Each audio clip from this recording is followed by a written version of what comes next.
சீர்காழி திரு விக்கிரம நாராயண பெருமாள் கோவிலில் தங்க கருட சேவை உற்சவம். திரளான பக்தர்கள் தரிசனம். மயிலாடுதுறை மாவட்டம் சீர்காழியில் தடாலன் கோவில் என்று அழைக்கப்படும் லோகநாயகி சமேத திரு விக்கிரம நாராயண பெருமாள் கோவில் அமைந்துள்ளது.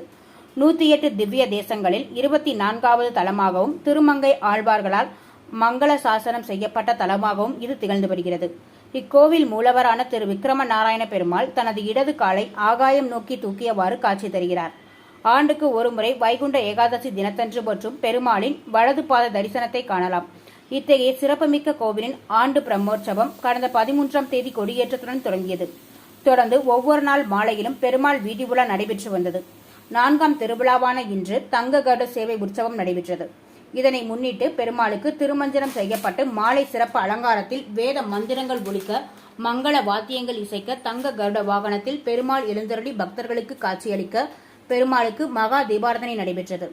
அப்போது அங்கு திரண்டிருந்த பக்தர்கள் கோவிந்தா கோவிந்தா என கோஷமிட்டு பெருமாளை தெரிவித்தனர். தொடர்ந்து பெருமாள் வீதி உலா காட்சி நடைபெற்றது. பூஜைகளை பத்ரி பட்டாச்சாரியார் செய்திருந்தார். தொடர்ந்து 19ஆம் தேதி திருக்கல்யாண உற்சவம் நடைபெற உள்ளது.